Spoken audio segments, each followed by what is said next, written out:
Good morning, friends. I'm Tracy, and welcome to Just Dig It Farms. It is cold here in central Alabama. We have been in the lows of 18, and today's high is, I think, 40 something today. Last night it got down to 18, but it is a hot 75 degrees in here right now, Fahrenheit. We have little buddy heaters and gas propane tanks that we run heat in this greenhouse during really cold temperatures because I keep all of my citrus trees in here during the winter time. And they're doing great. I also brought all my little seedlings, my little baby seedlings, into this greenhouse yesterday because it's heated and I didn't want to have to heat. I don't have a whole lot started yet as far as my seeds go, and I didn't want to turn the heater on in my new seed starting greenhouse and run 2 heaters. So I just brought the ones that I do have over to this greenhouse, and they're doing great. Daisy has found her a warm spot to be in this tub of winter cloth. You staying warm, girl? Oh, are you warm in there? Today is my ophthalmology appointment to see how well my eyes are progressing and how well the infusions that I took all last year worked in treating my eyes. And we'll find out today what the results are. But before I leave today, I needed to come out and water all of my plants in the greenhouse and my little baby seed starts and check on everything from these cold temperatures that we've had. And the bad thing is we're gonna have them for like 2 weeks. We're gonna be in these freezing temps. And I know for my friends up north, it's not a big deal to y'all, but here in central Alabama, this is cold for us. I also wanted to just sit down and have a quick chat with y'all and tell you a few things that we've been doing in January as far as the garden is concerned. For the most part, we usually don't have very cold temperatures. We have a very mild winter, and for the next 2 weeks, it's going to be cold. But prior to that, I mean, we've had beautiful days, and I've been able to get out and do some work in the garden. I'm trying to do things right now that's going to help me be ahead of the game come spring, hopefully, or at least on time. I'm usually a week or 2 behind on everything. There's always a huge list of things to do, tasks to do, and I'm always behind. And then spring comes and I'm really behind. So I'm trying really hard this year to get as many things as I can get done so that I will be prepped and ready for spring. I have been working on cleaning out my potager garden beds. So just pulling out all of the spent, dead things from, some are still from the summer, some are from the fall and winter garden that are just finished. Not everything's finished. Collards and kale and cabbages are still going strong, and carrots. But, you know, the things that are finished, I've been pulling those out and going in and hand weeding. I don't use any kind of herbicides out here in my potager garden. And I don't till, so I hand weed everything pretty much. Or I use my little schwo, or I use my wheel hoe. So I've been going through, pulling out all the spent, weeding everything by hand, and then taking all of that goodness to my chickens. They've really been enjoying it. That is such good nutrients for them. And they have the best fun. They like for me to dump it in a pile, and then they jump on the pile and they scratch it all out, and they're so much fun to watch. I love watching the chickens.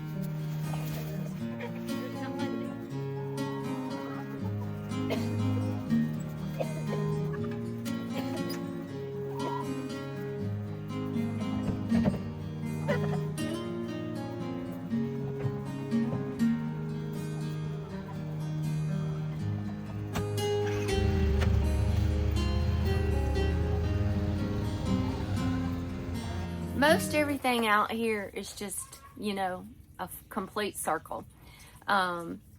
Whatever we don't use out of the garden goes to the chickens. Then the chickens make me compost that goes back to the garden and gives us eggs. So it's just a complete circle here on the farm is what we try to do. So once I get the beds cleaned out, then I'm going ahead and preparing my rows and creating my beds, laying them out the way I'm going to be planting them. And then we're adding compost and mulch to those beds.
That way when spring comes, we'll be ready. When my little plant starts are grown and big enough and the last frost is gone, we're sure it's gone and over with, then I'm ready to put those plants in the ground, and all that prep work is already done for me.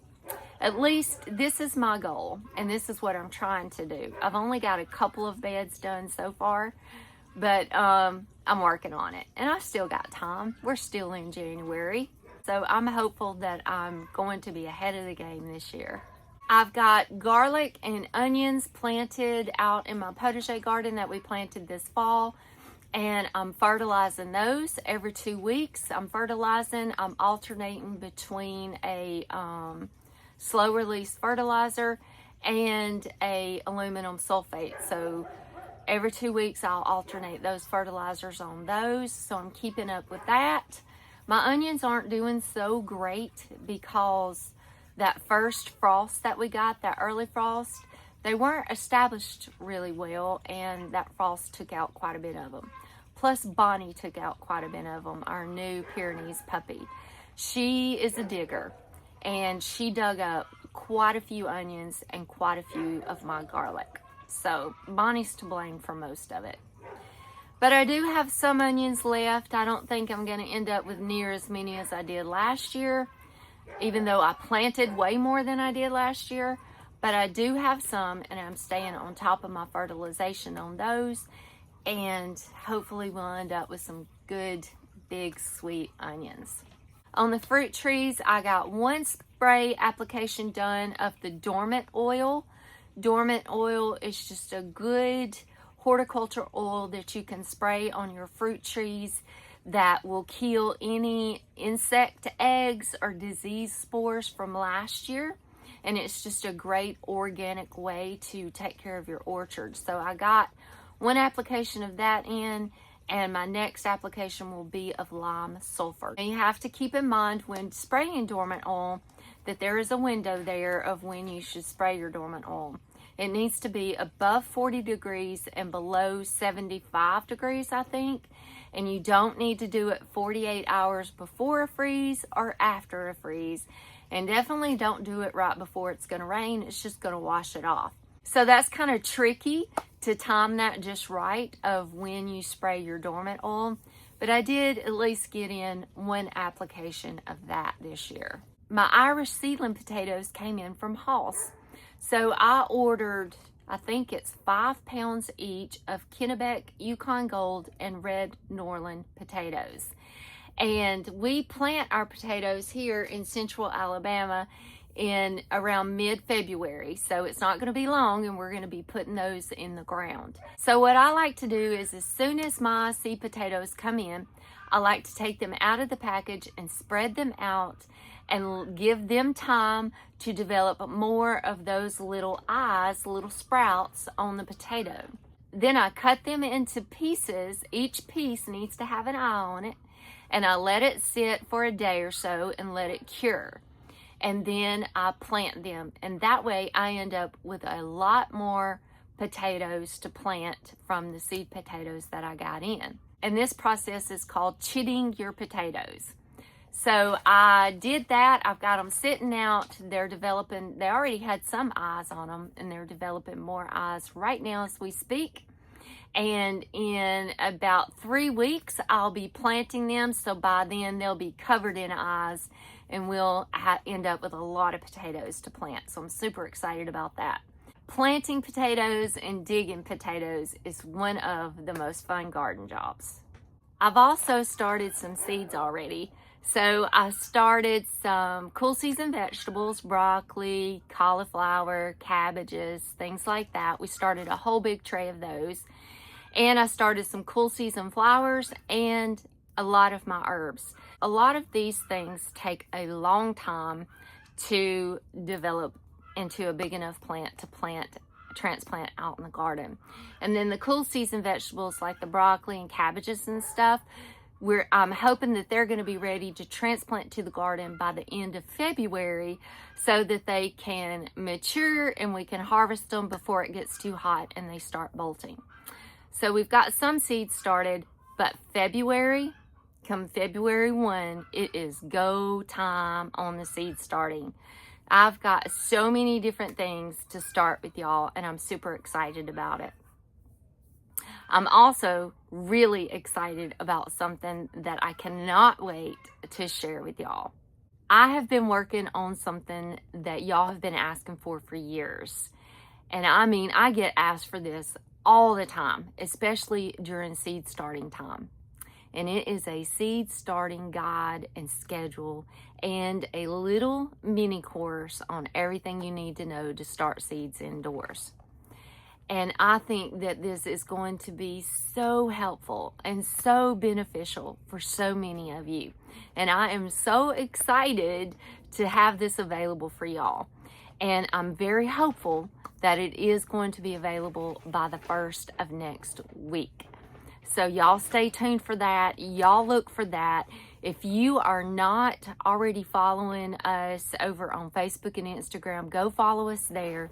If you haven't signed up for our newsletter, justdigitfarms.com and our website, please go over and sign up for the newsletter there. Who's ever signed up for the newsletter, you'll be the first ones to know as soon as it's released. I've worked really hard on this, and I know y'all are going to find so much value in this, and I truly believe this is going to be a game changer for your seed starting journey. So y'all stay tuned for that. And of course, I'll be back here next week, and we're going to talk all about it then too.